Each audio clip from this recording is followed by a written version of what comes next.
Welcome to Imagination and Co-Creation, the Midwest Chapter Medical Librarian Association Conference for 2025. This is paper session 1, day 1, and we'll join the session now. Organizational imposter syndrome. And take it away. Thank you so much. I hope you can hear me and see my slides. There should be one that says organizational imposter phenomenon. Wonderful. Well, thank you so much for listening to me today. This is an idea that I developed in a paper with my co-author, Lauren Starbird, who's at Maine Maritime Academy last year. And it's exciting to us to talk about this. It's especially applicable to management and administrators in libraries. So I'm going to talk about imposter phenomenon itself, what we know about it and what we've understood previously, some implications in health sciences libraries specifically, then developing the idea of organizational imposter phenomenon from there, moving from the individual to the collective experience, and then some next steps that are hopefully a little bit more practical and utilitarian for those of us who want to do something about it. You will see I've added a lot of art that is kind of metaphorically related to something that feels like an imposter here. Hope you enjoy that. So imposter phenomenon was developed as an idea by Pauline Clance in 1978 in her seminal paper that focused on high-achieving women. Since then, it's been found in many different demographics and professions. It seems like every paper that looks at a new subset of the population finds it there at surprisingly high levels. But it is the idea that we can experience persistent self-doubt despite clear evidence of competence. So that might look like being sure that you're not competent or capable at your work, despite things like promotions, accolades, positive reviews from your supervisors, publications, and to continue to feel that you are not capable in that field even though you continue to see evidence of your competence. The literature is a little bit fuzzy on to what extent this happens, in that there are a number of papers that really talk about this in a nearly clinical way, but imposter phenomenon is not in the DSM. It is not a clinical diagnosis. But the fact that there is this real disconnect in our brains kind of makes it seem like a clinical experience, because there's kind of a breakdown in logic there. We should be able to see ourselves as capable and competent when we see clear evidence of that. There have been some recent important developments in that. There are often recommendations that focus on the individual and how to mitigate imposter phenomenon, but these seem to generally be unsuccessful. These are things like mindfulness and journaling and affinity groups. And we also see that rates of imposter phenomenon have not decreased over time. They seem to be holding steady. So this is a constant and steady phenomenon. And really importantly, there is now some recognition that the experience of imposter phenomenon is likely culturally based rather than individually based. And what I mean by that is that it is not caused by the individual or a problem that the individual has. It is generally an environmental problem, a workplace problem, a cultural problem that is causing individuals to experience this phenomenon. For a number of reasons that I'll get into as we get into the organizational side of things. But that's a really important development, and it would explain why these individual efforts to mitigate the experience have been unsuccessful. We know that imposter phenomenon is made worse by a number of factors. This is where I am thinking a lot about libraries and the things that we tend to experience in our workplaces. The first one is job creep, or those jobs that just keep expanding, and you need more and more expertise and time and skills. A poorly defined organizational mission. It's really hard to know if you're successful if you don't know what you're headed toward. Unreasonable expectations from management, which I think encapsulate both job creep and those poorly defined missions. And also inadequate time and resources to master each aspect of your job duties. I think that is made substantially worse by these very broad jobs that we often hold, And especially if you're not sure of the organizational mission and where you're headed, it's hard to really become a master of the different aspects that would get you there. Specifically about libraries, we have really high expertise demands. The sheer breadth of expertise that we need can be very overwhelming and hard to accomplish. We also need to have a depth of understanding in a wide variety of areas that depends on each of our positions. And so there also seem to be very high stakes if we are to get it wrong, especially in health sciences libraries where we're talking about medical information and patient care, and also the fast pace that can exist, especially in hospital libraries. There are also operational challenges, including constantly changing technology that we need to get up to speed on, budget cuts that are preventing us from doing things like lots of professional development, or cutting other positions and therefore expanding our own positions. And you can see how all of this is kind of building that feeling of uncertainty and needing to have so much expertise it's unreasonable. And there are structural issues as well. Again, that job and mission creep, and also benchmarking. And specifically with benchmarking, I'm thinking about the ways that we look at what are likely our peer institutions. But especially in the published literature, we are trying so hard to put our best foot forward when we're publishing that even our peer institutions can appear to be much more successful than we are. Um, Also, even just in conversations, we cannot get the full picture of what a library or other institution is dealing with. We're getting those kind of cherry-picked topics of conversations. And so it's really important that we effectively benchmark against peer institutions so that we can get a little bit more realistic look at what other people are doing. So then we jump into the idea of organizational identity formation and specifically anthropomorphism, which was developed by Ashforth et al. In their 2020 paper.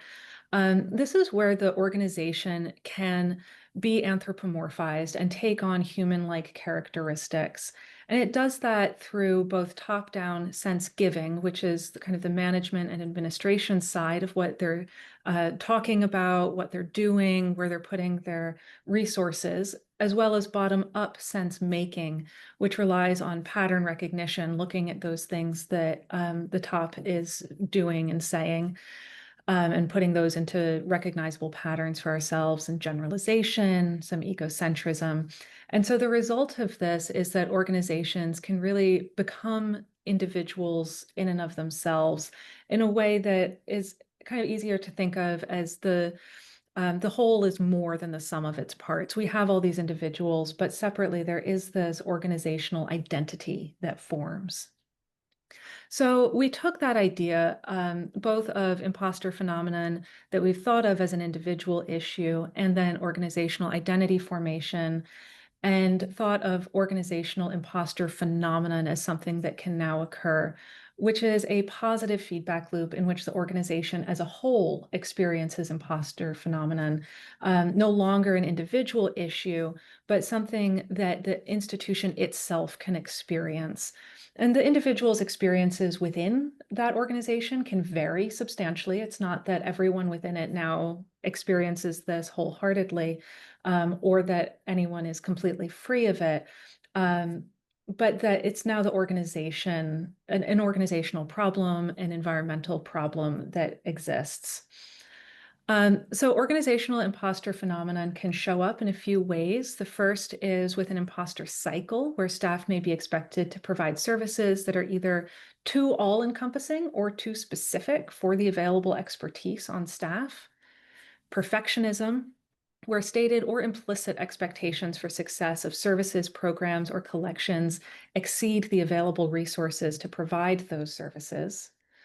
And superheroism, where leadership may set unfair expectations by modeling overwork, long hours, trying to demonstrate a perceived connection between personal sacrifice and professional accomplishment. And so this can also look like a fear of failure, where you might avoid initiatives wholesale rather than identifying the portions that can be accomplished. fear of success, or you might be reluctant to introduce new services out of a fear that you might do well with it and actually push the organization's capacity beyond what it can handle. And also a denial of competence and capability. And this is the comparisons with better resourced organizations that can lead to discounting or undervaluing the library's existing resources. So understanding these things, we can then think of some really practical interventions that management and administration should undergo. And this is not an exhaustive list. It is challenging. I don't want to underplay that aspect. And largely, this is about good management overall. These are not surprising things that we would need to do. But they include things like auditing job descriptions to eliminate overly broad or unrealistic scopes, clarifying the mission, defining the core competencies, and assessing whether current practices support their development, providing targeted training so that each employee can confidently perform their primary duties. Of course, that's not always going to extend to everything that we touch, but focusing on those primary duties and being clear about what those are. Implementing robust onboarding, evaluating cross-training, really using cross-training strategically so that people can build confidence and skills, not to overwhelm their roles with so many new responsibilities. Aligning leadership messaging with actual organizational practices and employee experiences so that we don't hear one thing from leadership and not be experiencing that on the ground level. Benchmarking intentionally, building peer relationships. This is really about networking, so that you can share insights beyond the published literature and have really frank conversations outside of our organization with trusted peers. And hiring strategically, making sure that you're hiring people who have or can develop the tools and support needed to succeed so that they aren't set up to fail, really. And so that really covers the imposter phenomenon as an individual matter, developing that into an organizational experience, and what that looks like, and then some practical things that we can do to help mitigate imposter phenomenon for the entire organization. This is a tall order because if managers and administrators are themselves experiencing imposter phenomenon, being promoted into those higher positions can really exacerbate the problem. So it is important that management continues to do some individual work and recognize those tendencies so that they can dive into the organizational side to make a difference. So with that, I have my references, including to the art, in case you want to look at those more. And thank you so much. I'd be happy to take any questions that are in chat or in real time. Thank you, Anne. I don't have access to the Q&A. So, but I want to let you know that both Lisa and I were art history majors, and we have loved your illustrations so much. Thank you. As well as your presentation, but yeah, there was a slide without an illustration. I said, "Where's the picture?" I appreciate that. Yes. But are there any questions? I'll be happy to engage in the Padlet later as well. I know we're coming up on time here, so thank you so much for having me. That's quite all right. We have another minute to go, even though we don't have a lot of time. We've got a minute to go, so if anyone has a question, there's something that I have to say, but I think I want to go do it in the Padlet in terms of actions. So I hope that inspires everyone to go to the Padlet. What on earth is Carol going to say? I'll be there. Thank you so much. I appreciate it. Since there are no more questions, let's go on to our next speaker, who is Elizabeth Lorbier. And her paper is Medical Student Experience of Developing a Mini Medical School Health Literacy Initiative for Older Adults. Hey, everybody. Just give me a moment to... Sure, take your time. I thought I was all ready to go. I'm looking for the share button. Oh, there it's right in front of my face. Yeah. It was the same color as your background for me. Well, and the buttons have moved around over time, so, you know, there we go.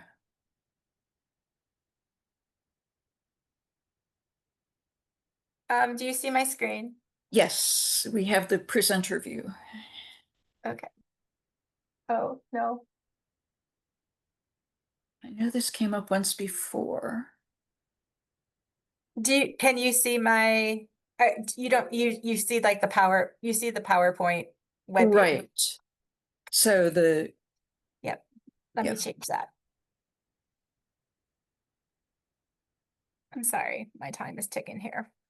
That's technology is always interesting, shall we say. Is that better? Yes, that's it exactly.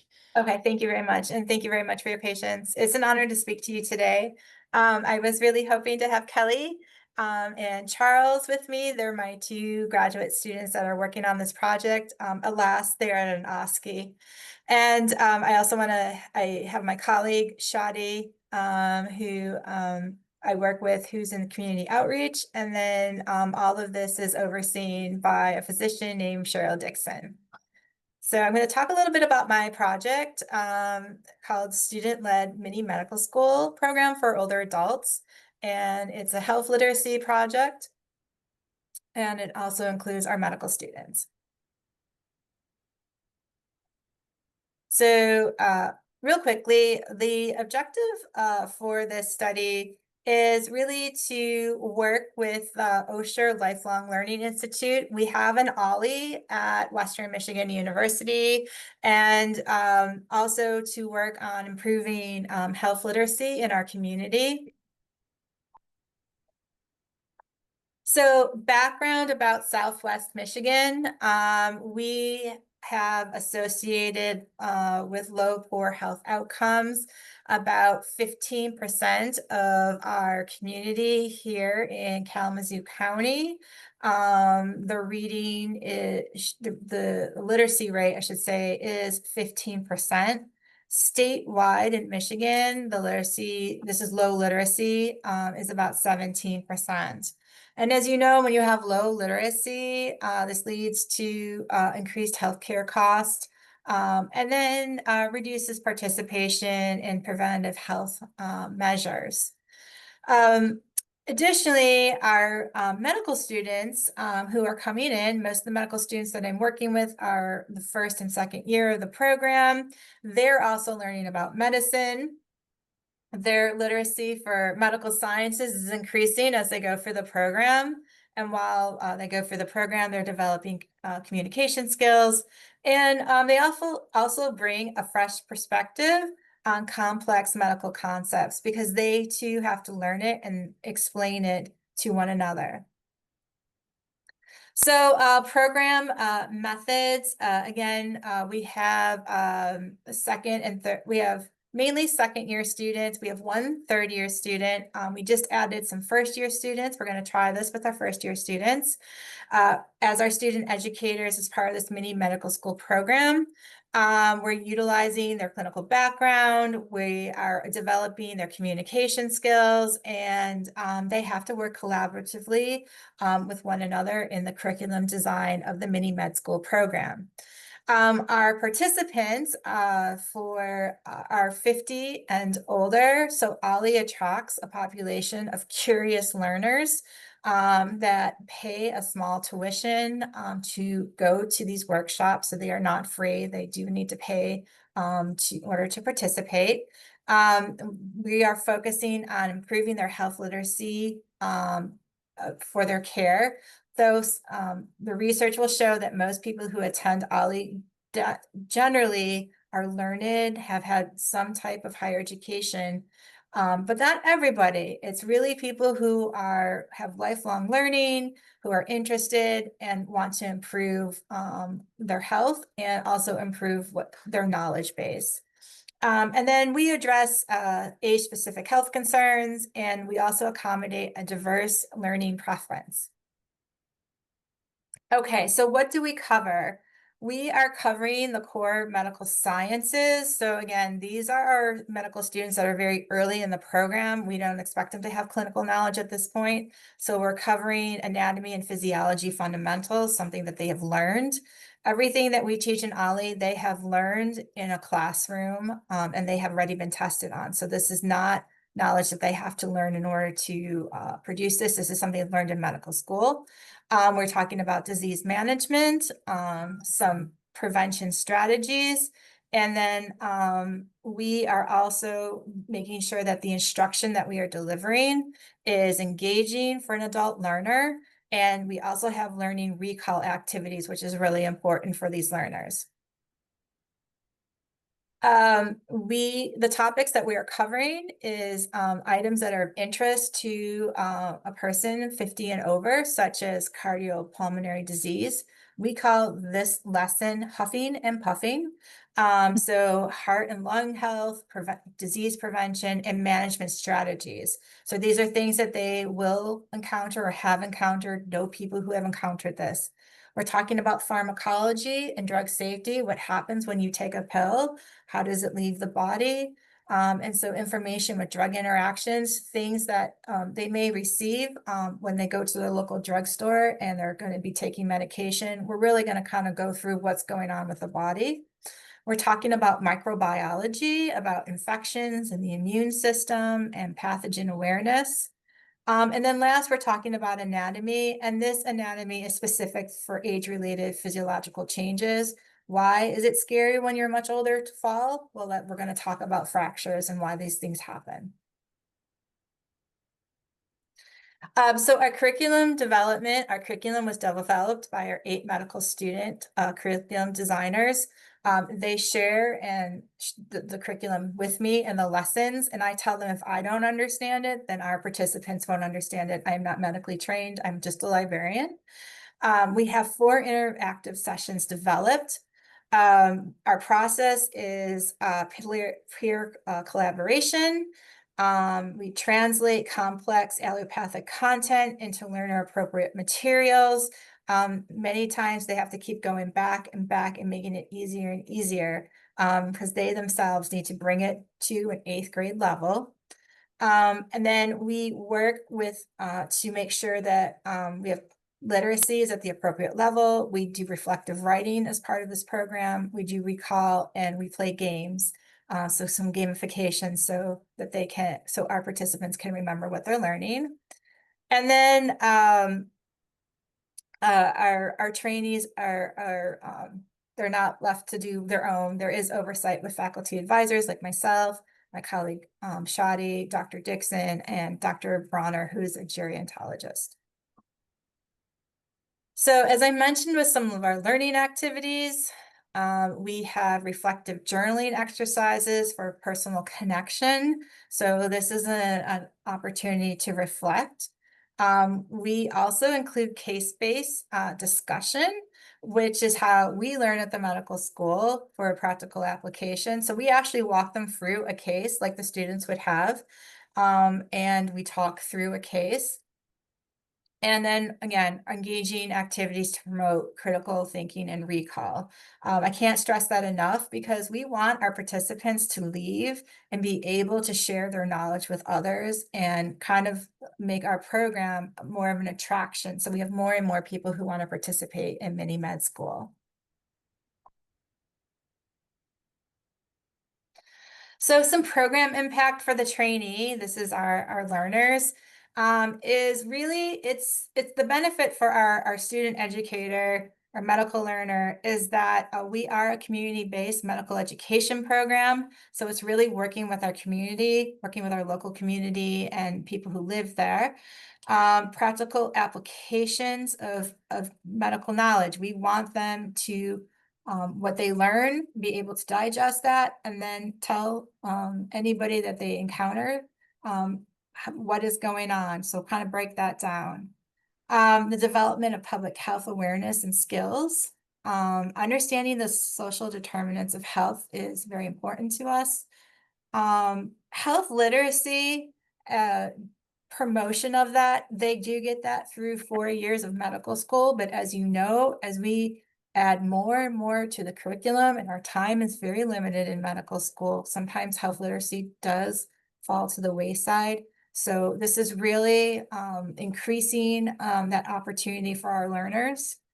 And then skills in translating complex medical information. Some of the most difficult things that I witness with some of my colleagues is trying to translate that to somebody, trying to speak to them in a way that they can understand at that 8th grade level is very, very difficult. So something that we are trying to encourage our students to learn early on. Health communication principles is very important to us. And then addressing health disparities as well. Some of our participants, again, they're very curious, they want to learn. They may not have had any formal training, and they may not have seen a physician in many years. They may be very curious about medical school. So addressing some of the health disparities, encouraging them to want to come to our medical clinics and know that it's very welcoming. For our participants, oh my goodness. For them, I'm just going to go to the last bullet. This is so many people who are really excited about our medical school, our mini medical school. There's always been their dream to go to medical school, and something has happened in their life where they were not able to. And that has been shared with me more than once, where I would have loved to have become a physician, but X, Y, and Z happened in my life. And this is my opportunity to go to mini med school and experience it. It is truly an investment for our community members to see our medical school and see the training of future physicians. A lot of people don't really understand what goes on in the medical school. It's quite amazing what people think goes on. We all know what goes on, and there's sometimes a disconnect. It's a meaningful intergenerational learning experience for both parties. They get to see our building, our facilities, current medical knowledge and best practices. It does improve their confidence in healthcare decision-making. They are given information and they are learning, it allows them to have more confidence. And then of course, we're enhancing health literacy and medical knowledge. Overall benefit, the exchanges between medical students and older adults is really priceless. Our students will be doctors and will be residents and doctors very soon. Our community is really excited. We are a community-based program. The mutual learning has been terrific. Our students are beginning to see what the community has expectations of them. A community investment, philanthropy is very important. We need those dollars to come in to support our school. This is one way that we can attract those investments. Improvement for health literacy, of course, service learning, which is so important with the LCME requirement. A lot of students, when they first have this opportunity to do this service learning, they're unsure. Well, what is this? 1 minute. Oh, thank you. What is the time commitment? And then of course we have research opportunities, which has been really important. That's my last slide. Thank you so much for letting me talk about something that I really am really passionate about. If anybody lives in Southwest Michigan, you too can come to mini med school. You even get a diploma. So we'd love to see you. Thanks so much, Liz. Does anybody have any questions? We've got lots of applause.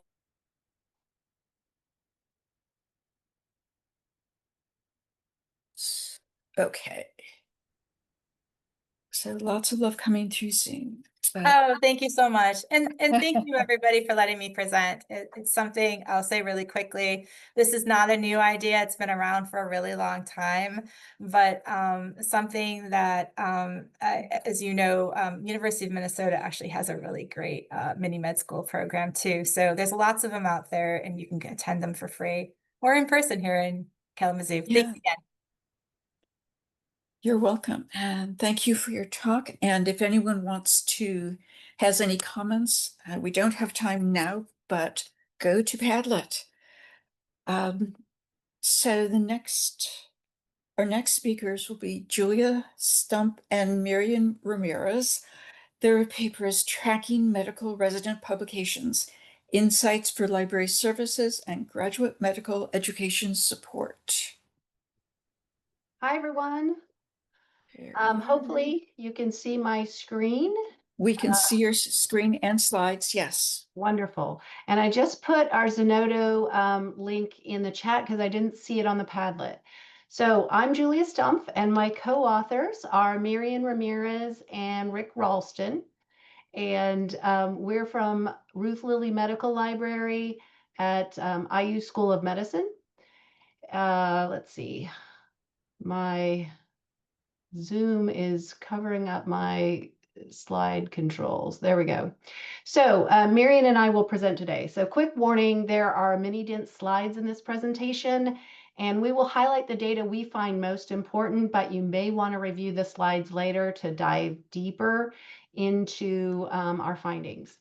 So our research started from a simple realization: medical education administration actively encourages GME training publishing, and the library is already assisting with searches and research, but we needed a better way to connect those dots. So our problem was twofold. First, scholarly research is a required and essential part of GME training, and we want to better support it.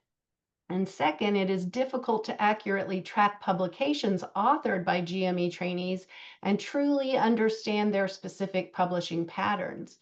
Historically, most similar studies have focused narrowly on residents in just one specialty or within one country, but not on many different programs. And so our goal was to understand the publishing patterns of medical residents across all program areas at Indiana University School of Medicine during one academic year. So let's talk about the study parameters. We analyzed this data 2 years ago and presented our findings then. The study we present today is a second improved iteration we call Method 2.0, and it's noted with orange on the next few slides. This project was a descriptive cross-sectional study that also functioned as a method developing project. We chose a cohort of residents who matriculated between July 2018 and June 2019. And in Method 2.0, we limited our focus to those in residency for 3 or more years, eliminating residents who quit or were only at IU School of Medicine for a transitional year. We had many research questions. Some were based on questions asked in other studies, and some were based on questions asked by GME administrators. To generate truly actionable insights, we didn't just count articles. We analyzed everything from the number of publications per resident and per program area to the journal impact factor and journal citation indicator percentile ranks. I want to quickly talk about our changing methods. So in Method 2.0, we moved from searching just one database, Scopus, to searching 2 databases, PubMed and Scopus. And this time we excluded only corrigendum and erratum articles, coding all of the rest of the publications by article type so we could see what exactly residents were publishing. We also created an article type definition file to guide our decision-making when analyzing article types. And now our resident sample. Our refined sample in Method 2.0 included 219 residents who were at Indiana University School of Medicine for 3 or more years. Out of those 219 residents, 90 published at least one article. So the key finding here is that 41% of matriculating residents had 1 or more publications. Okay, so now let's look at the publications. In the Method 2.0 iteration of the study, 90 residents contributed to 321 unique articles, which is highlighted with an orange circle. That number is higher than in iteration 1.0, likely due to inclusion of more article types and due to searching an additional database. When we look at the residents who published, the data shows strong productivity. 53% of the 90 residents who published had more than one publication. The median number of publications was 2, though the range was immense, stretching from 1 up to a maximum of 38. We were also interested in the correlation between years in residency and total publications. So when we examined this, we found a Spearman correlation coefficient of 0.1924, which translates to a weak correlation. So a resident simply being in residency longer didn't guarantee a proportionally higher publication count in this cohort. So the last few slides I will present focus on program areas. This slide shows where our targeting opportunities lie. The percentage of residents publishing in a program area varies dramatically. And I just want to note that we used program area instead of department as we combined a few departments together to protect identities and because they were related at our school. So surgery here includes general, plastic, thoracic, and vascular surgery departments. And that is noted with the orange shading.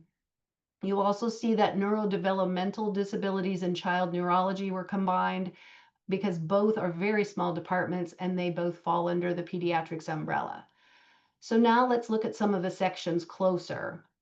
Some program areas, the ones that you saw at the top in the chart before, are often smaller ones where residents are in residency for 4+ years. They had 100% of matriculating residents publishing. Program areas with anywhere from 53 to 92% of residents publishing articles varied in size and number of years in the program, though most trended toward around 5 years in a program. And this slide shows that program areas with between 11 to 33% of residents publishing articles are relatively larger programs, and residents are in residency between 3 to 4 years only. I want to point out that the emergency medicine program area was a bit of an anomaly in that residents are only in the program for 3 years. There are a relatively substantial number of residents in one cohort, and still 68% of the residents published, which was higher than expected.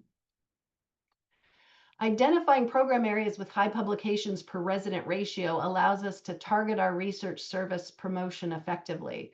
So if you look at the top 5 on the right-hand chart, urology stood out, averaging 14 publications per resident, followed by otolaryngology at 9.33 publications per resident.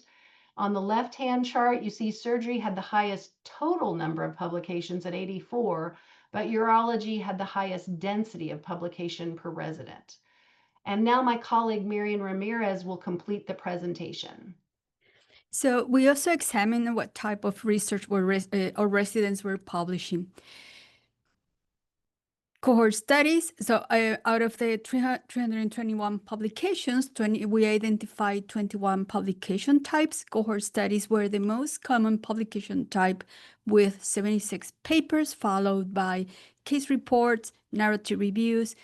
Yet residents are exploring everything from randomized controlled trials to technical notes. The majority of publications, or 68%, actually are concentrated in just 5 main types. The pattern can tell us that while residents explore diverse scholarship, observational research methods remain the foundation of resident research. So in this slide, we can see clear patterns that appear by specialty. Surgery leans toward cohort studies, diagnostic radiology toward perspectives or viewpoints, and clinical programs like internal medicine toward case reports. Now let's examine how long it takes residents to publish their first article. So 30 residents publish within their first 12 to 26 months. So essentially during their first or early second year of training. We can see in the next slide a different perspective. So 75, so in fact, 77 out of the 90 residents that publish, that's about 86%, published their first article within 4.5 years, which corresponds to the PGY2 to PGY3. So this could suggest that if a resident is going to publish, it's most likely to happen in those critical first few years. So in the next slide, the mean time to first publication is 37.5 months. That corresponds to maybe the end of PGY3. The interquartile range of 23 to 44 months spans PGY2 through PGY4. More details about time to publication. The time to first publication varies significantly across medical programs, from under 2 years in pathology to over 5 years in neurodevelopmental disabilities and child neurology. So most programs cluster in the 3rd-year range, with 11 specialties averaging 32 to 36 months. So these differences could reflect variations maybe in the program structure or research requirements or clinical workload and availability to do research or research opportunities available in each specialty. So now let's look at where our residents are publishing. We're not going to go into much detail, just look into the journal impact. So in our first project version from 2023, we identify 188 unique journals. With our expanded methodology, we now found publications in 208 journals, which represent near 11% of increase. We examine journal impact using the journal impact factor quartiles within each subject category. So in version 2.0, 27% of publications appear in the top quartile journals. And we used the 2022 GIF published in 2023. This is the same version that we use in the first project. We also examined the journal impact using, so here we can see publications distributed across journal impact tiers. Notably, 47 journals were unranked in the GIF system, which is common for specialty or emerging journals. So in the next slide, you can see that we also use the JCI, the Journal Citation Indicator, which is designed to be more inclusive than the GIF. And we found that 32% of journals were in the top quartile. Importantly, only 21 journals were unranked using the JCI compared to the 47 with GIF. Now let's move on to the conclusions. So to summarize, 41% of residents published during training. We found only weak correlation between training time and productivity. Most first publications occur between month 32 and 36, with a median at 37.5 months. Regarding journal impact, 27% appear in top quartile journals by impact factor, 32% by citation indicator. So based on these findings, we identify 3 opportunities for library engagement. First, we'll provide guidance to residents on publication types by specialty, time outreach to pick publication windows, and focus resources on high output programs. We want to share some takeaways of this 2.0 version of our project. Methodologically, we enhanced our publication data by searching both PubMed and Scopus instead of just one database. This gave us stronger evidence and strengthens our confidence in the findings about resident research productivity. We also focus our analysis on established residents with at least 3 years at our institution, making our data more meaningful. And we created detailed publication categorizations to better understand research patterns and to be able to code our data. For results, peak publishing occurs between 1 and 4 years post-resident start, and we identify program-specific patterns that enable targeted librarian support for each specialty's unique needs. Before we conclude, we want to point out some limitations and future research. First, regarding limitations, this is a single institution study, which may limit how well these findings apply to other academic medical centers with different training environments. Second, while PubMed and Scopus provide good coverage, we didn't include other databases, and we may have missed some publications. Third, we focus on single cohort year, giving us a snapshot rather than longitudinal trends over time. And finally, our data collection occurred during the COVID-19 timeframe, which may have impacted research productivity and publication patterns of our residents. So looking ahead, we see several opportunities for future research that could help us develop even more effective support strategies for resident research. Some examples here in the slides: analyze multiple years for resident cohorts, and also conduct department-specific analysis to understand what drives the success, to understand specific patterns. So with that, thank you so much for your attention. In the next slides, you will find our references, and we are happy to take any questions and hear any comments. Thank you very much.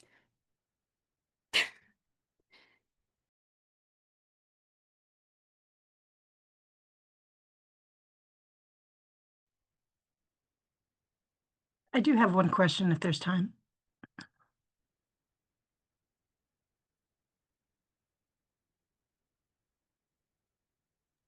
There we go. Yes, go ahead.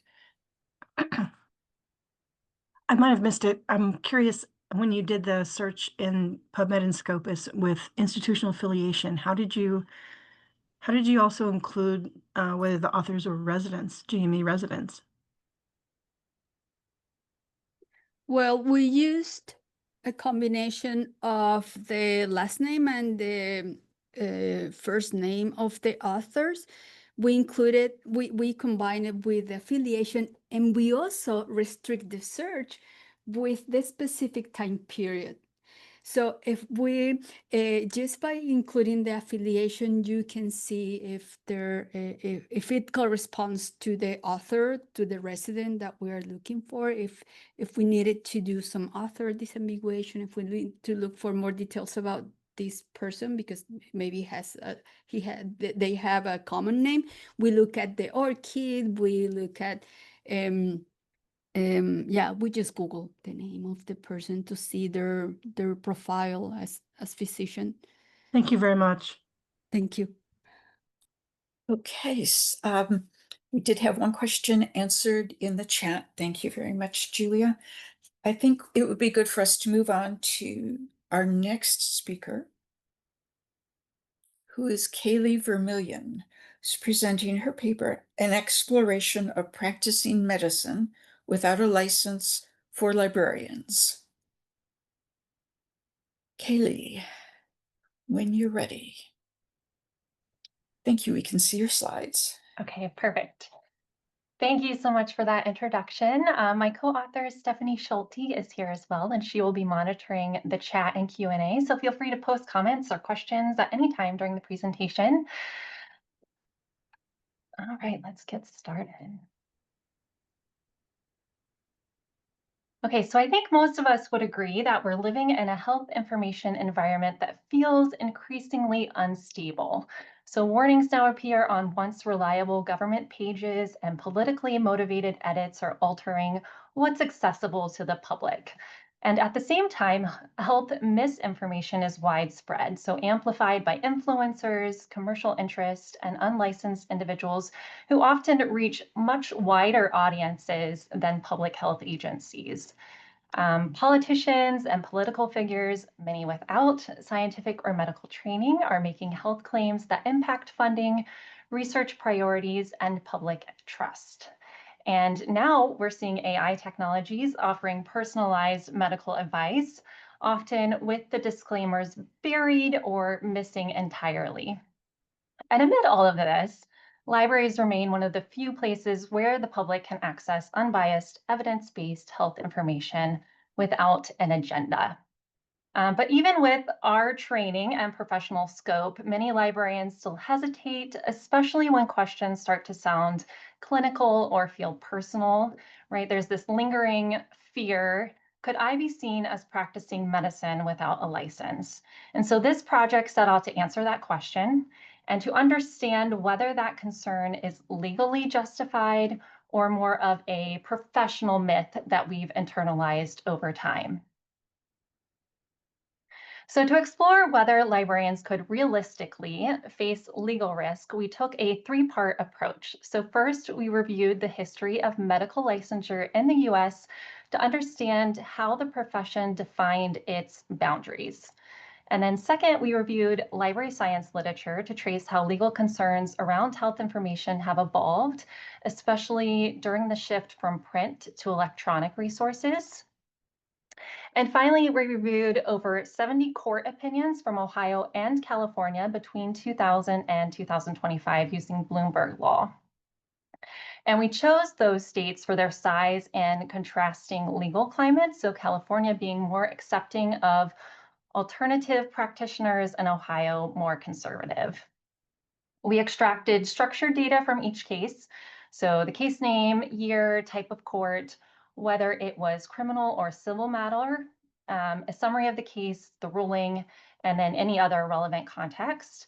And this allowed us to see whether and how the law enforces the boundary between clinical care and information sharing, and whether librarians show up in those boundaries.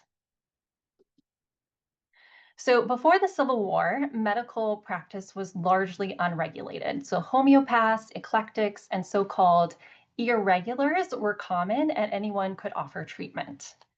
That began to change in 1847 when the American Medical Association was founded, aiming to standardize education and reduce competition. So after the Civil War, state licensing boards expanded rapidly. And by 1915, almost every state required both a degree and licensing exam. And it wasn't just about quality, it was also about professional control. And by the mid-20th century, other professions like chiropractors, nurse practitioners formalized their scopes of practice through similar licensing efforts. And the result was a much narrower, more defined legal understanding of who could provide care and under what conditions. Education played a key role in defining those legal boundaries. Early medical schools varied widely in quality. Many had no real standards. And that changed in 1910 with the Flexner Report, which led to the closure of over half of the country's medical schools, so especially those serving alternative practitioners.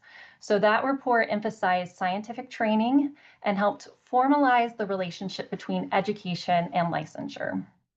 So to be licensed, you now had to attend an approved school, and schools had to meet standards set by professional organizations. As other health professions emerged, they had to fight for the same recognition, so eventually gaining legal legitimacy through formal education and licensing. So education didn't just raise the bar, it drew the line. So this timeline highlights some of the major milestones in licensure and medical education. So you'll notice key wars are marked here. So events like the Civil War and World War II often accelerated changes in policy and professional standards. After the Civil War, state licensing boards expanded rapidly. And then in the 20th century, requirements kind of ramped up. So one major development was the formation of the LCME, so Liaison Committee on Medical Education, just after the US entered World War II, and which still credits medical schools today, right, the LCME. So between the Civil War and the 20th century, we saw sweeping transformation, so one that still defines the legal structure of medical practice today. With that historical context in mind, we looked at how courts have handled accusations of practicing medicine without a license, particularly before the internet era.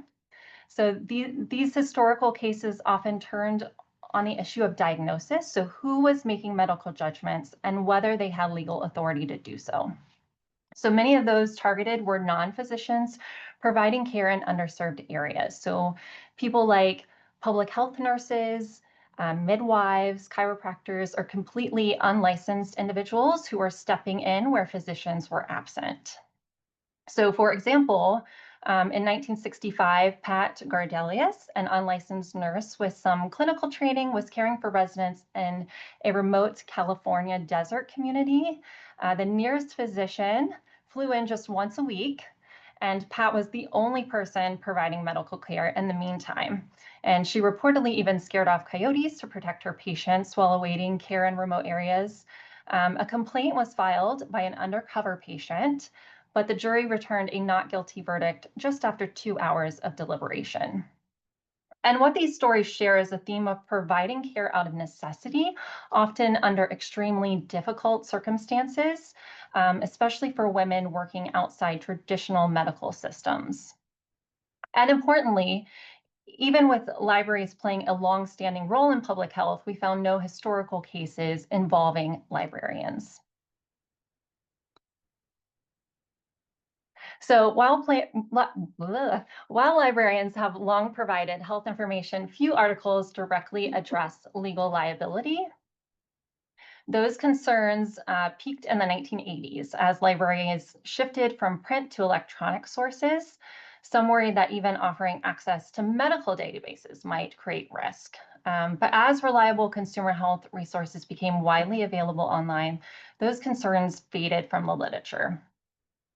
From a legal standpoint, a librarian could theoretically be sued under negligence, but the bar is pretty high for that. So the plaintiff would need to prove duty, breach, harm, and causation. And to date, there are no known cases of a librarian being charged with practicing medicine without a license.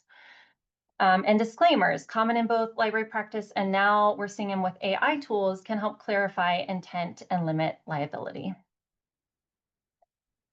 So to understand how these laws actually play out in practice, we analyzed over 70 legal cases from the past 25 years, focusing on Ohio and California, two states with contrasting political and legal environments. In Ohio, we identified 12 relevant court opinions, evenly split between criminal and civil cases.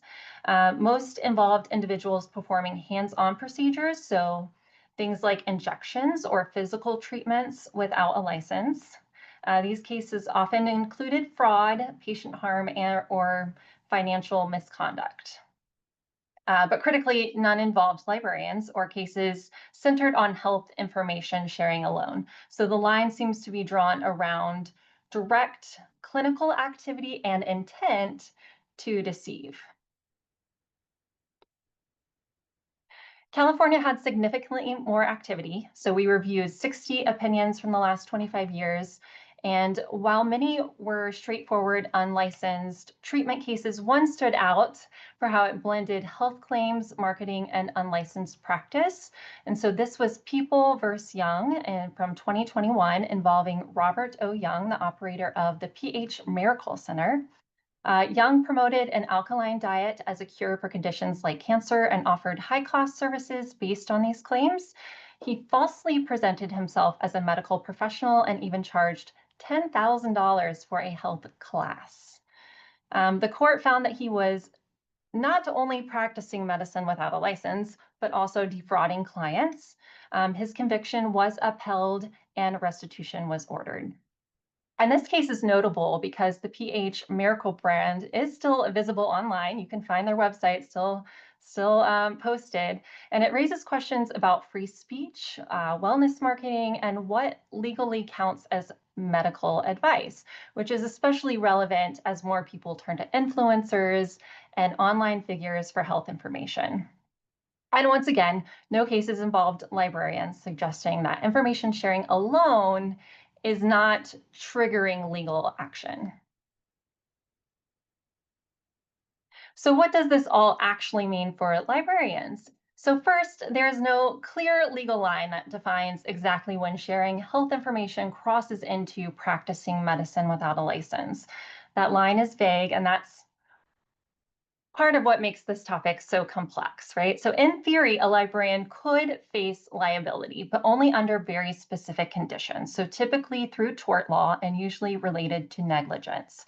So for negligence to apply, a plaintiff would need to prove 4 things: that there was a duty of care, meaning a formal or implied relationship, that the librarian breached that duty, that the breach caused actual harm, and that there were measurable damages.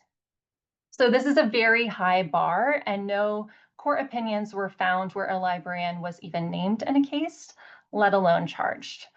In fact, many of the legal cases we reviewed involved additional charges like fraud, deception, or physical harm. These weren't just about giving someone information, right? So they involved misleading credentials or direct clinical actions. So while the concern is not entirely imaginary, it's also not something we've seen materialize in the courts, at least not for librarians. What does seem to help? Disclaimers. So in both library literature and in cases involving emerging technologies like AI, disclaimers help clarify intent and limit liability. So that legal gray area still exists, but within it, there's space for professional judgment, good documentation, and safe ethical service. So where does this leave us?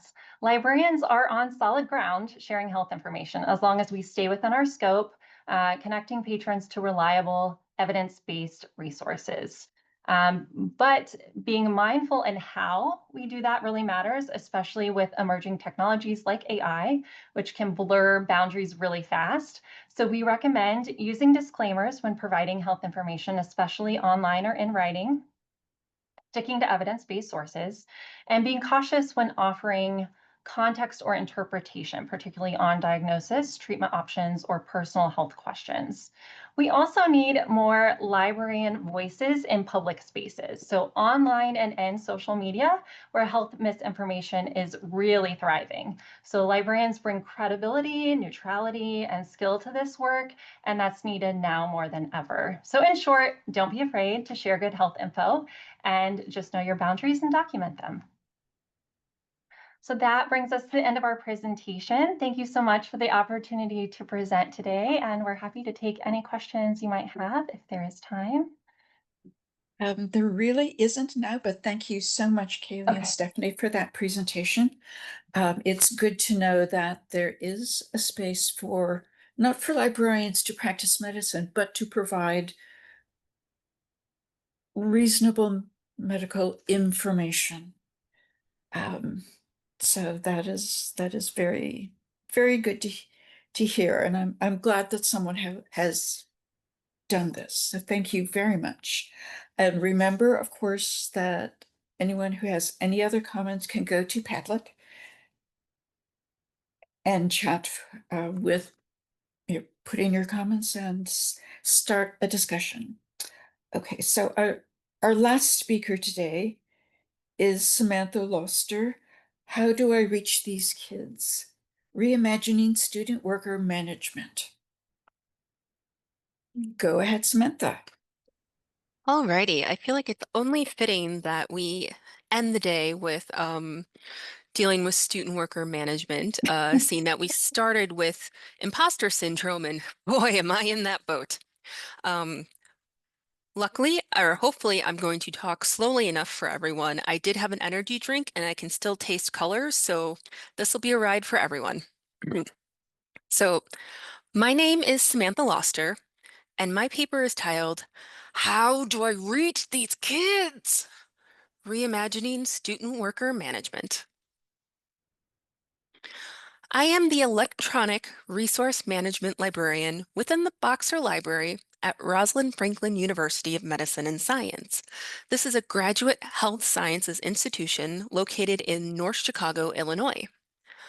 Our library team of 19, yes, those who were here last year, I did say 9, but trust the process, I'll explain later, supports over 2,000 students within 35 academic programs among 6 colleges.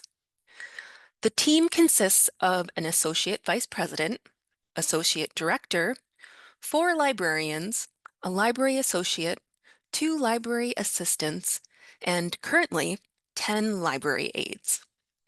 Our library utilizes student workers as library aides who will work at our circulation desk unsupervised on weekends year-round and with a library assistant weeknights during the main school year from fall to spring.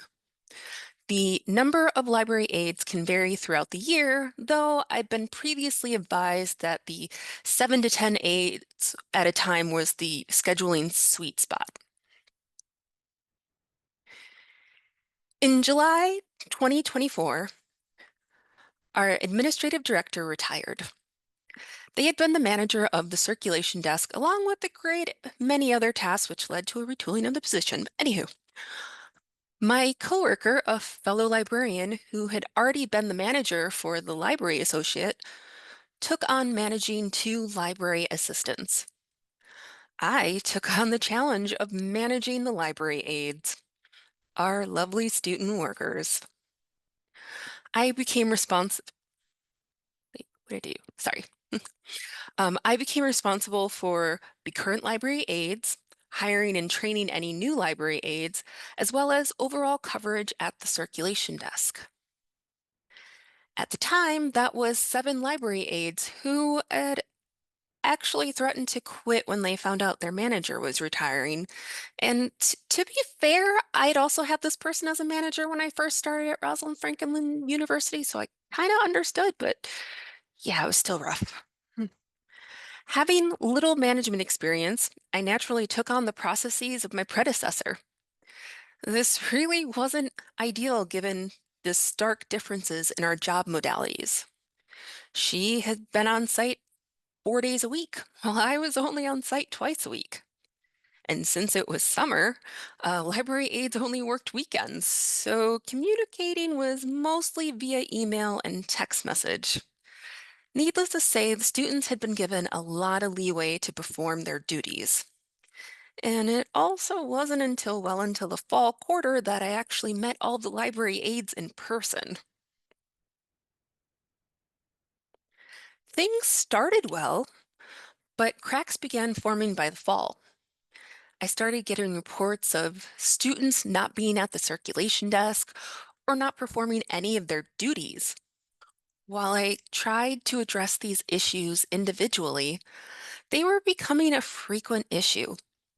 I realized I had to adapt. There was also no real hiring process. In the days of yore, my predecessor maintained a list of interested students and would hire them in order of reported interest as spots became available. This worked for her because she was on site so much more. Typically, the students who end up expressing interest in working at the library tend to be students who are already frequently utilizing the space. So while I hired the last 2 students on the interest list, I knew I needed a formal process. So I started trying to learn more about management. Leadership was touched on when I was a member of the 2024 cohort for the Data Services Continuing Education Professional Education Program. There was actually a session dedicated to the pros and cons of different leadership styles that I found quite insightful. I've literally just completed the Fundamentals of Management class through ALA e-learning that has helped me to better understand my leadership style and communication. But the most interesting one, in February, I attended the Association of Research Libraries 2025 President's Institute.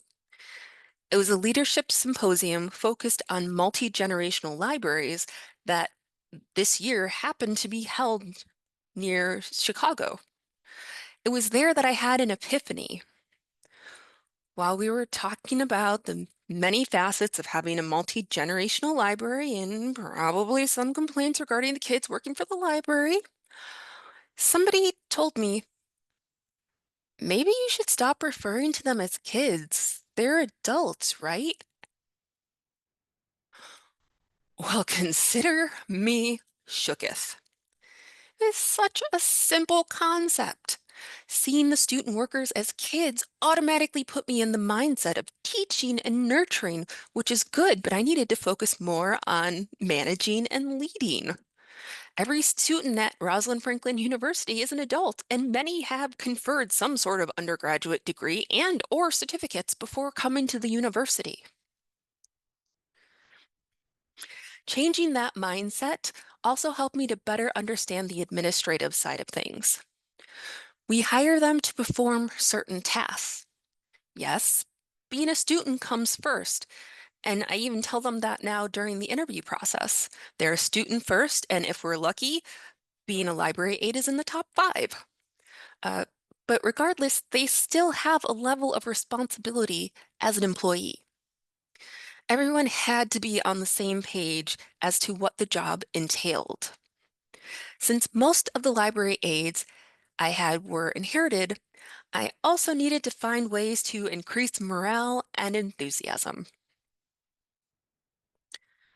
So I created a list of expectations that included consequences for both good and poor performance. I made a check/punch list of important duties for the beginning and end of each shift. I also created a more official hiring experience.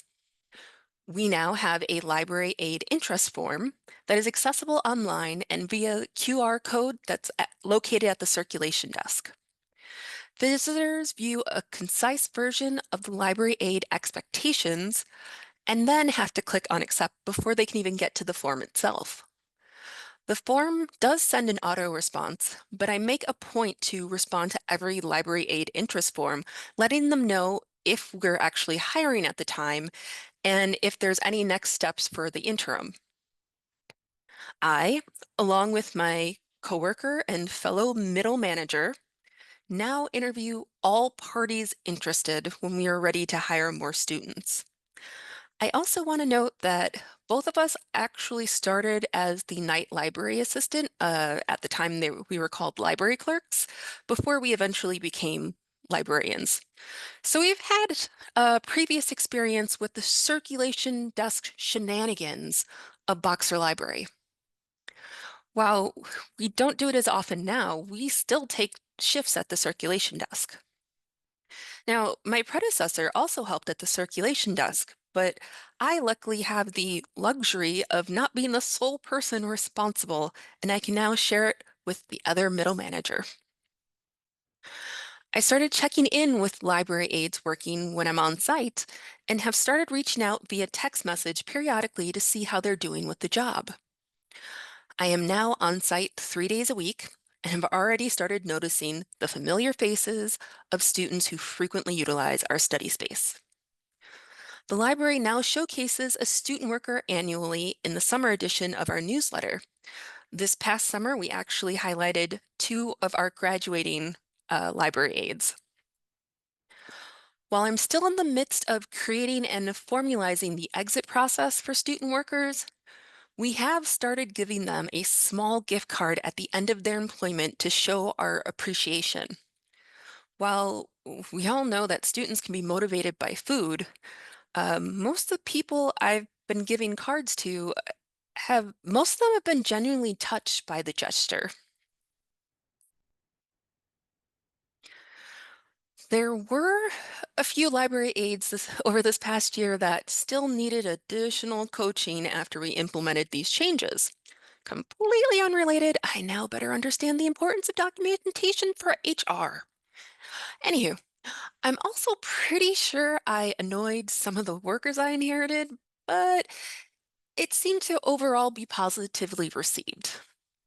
The more formal process and documentation has set the tone for employment.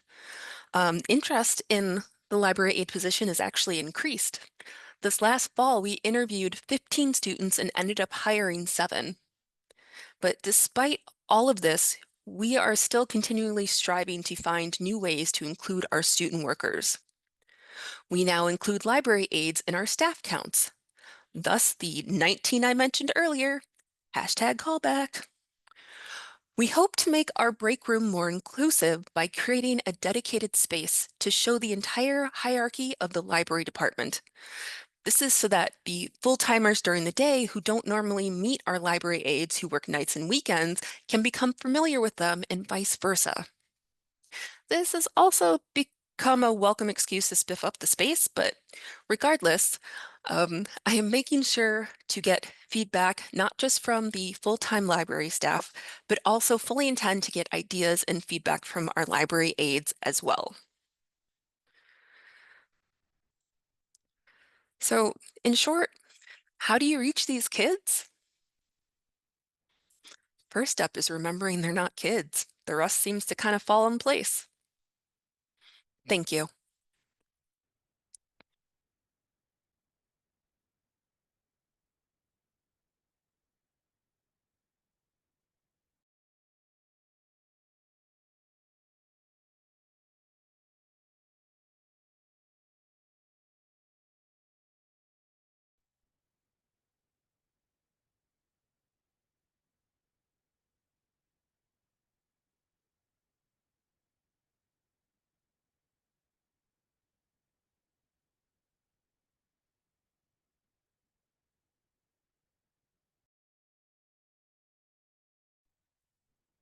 I'm sorry I disappeared briefly. The Zoom froze on me. Thank you so much for your very funny, but also very useful presentation, Samantha. You need to check the chat because we did like, let's see, my chat also. There it is, chat. Okay, yes. You're getting some nice comments there, and I just want to go back. Your comment about your response to your energy drink got many awards for best comment ever. So thank you. I think we all really appreciate humor in amidst all the very important things that you said. If anybody has any questions, we are running a little late, but if you've got a question, please put it in chat or shout it out. Otherwise, we will close the session out and move on to the last portion. Yes, close out. Hey, thank you, Carol, and all of the presenters.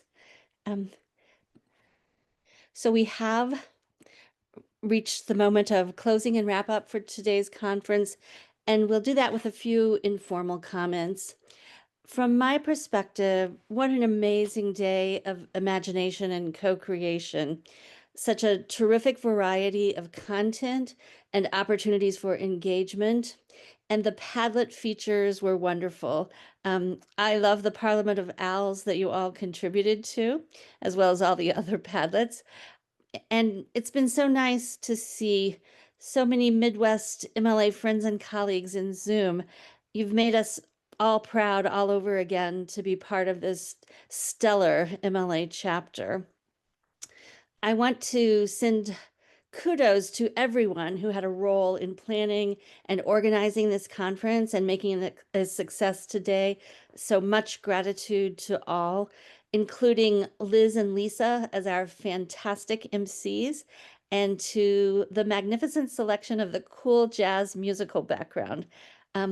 Also, a huge thanks to our tech support and to all of you for your active participation in all our sessions. Looking ahead to tomorrow's schedule, we'll continue with a keynote presenter on planetary health, along with a full slate of papers, posters, lightning rounds, and connection opportunities with exhibitors, as well as a special guest from the Raptor Center that you won't want to miss. As we look to wrap up today, if you wouldn't mind sharing a favorite takeaway in the Deep Thoughts Padlet, either a favorite takeaway or an inspiration from today, we'd love to see your comments about how you're feeling, what you're thinking. And while you're sharing, I'll call out a couple of postings that are already appearing. There's one with Jeff Goldblum that's called Light Bulb Moments Abound. And someone wrote, I really needed to hear this perspective. I think shifting from passivity or despair about the future of the profession, given AI, budget cuts, et cetera, to being more proactive, engaged, and creative is so important. There are a lot of opportunities for us to lead the way and help our patrons and the world. And also from the reading list, Philip Walker mentioned this in his keynote presentation this morning, the book Range by David Epstein, and that's already gotten quite a few votes of people who've either read the book or are now planning to read the book. So, so anything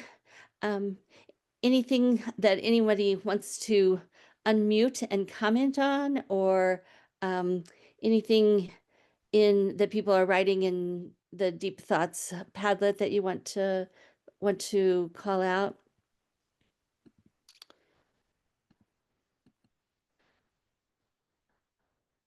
I'll give a moment to respond.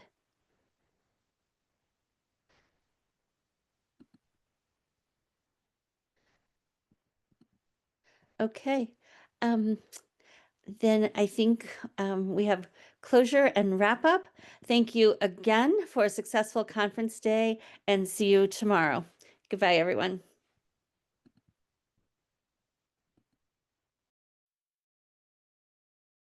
Hey, goodbye, everybody.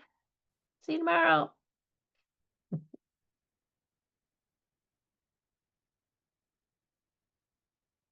Wait.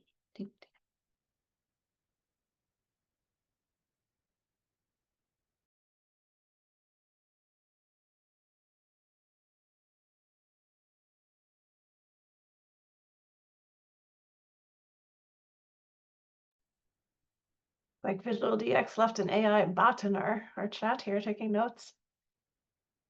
Interesting. Awesome. All right.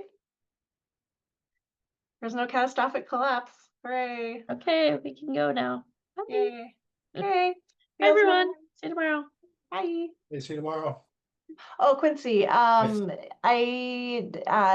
I wonder if after we close the meeting, if you could see if you can enable the Q&A. I know that we had turned it off in like the settings before, but that way we can test it tomorrow and see if we want to use it. I think the chat's working fine, but we can enable it so we have the option. Sounds good. I can do that. Awesome. All right. I'll see you tomorrow morning for Smart Jazz with Lisa in the morning. Bye.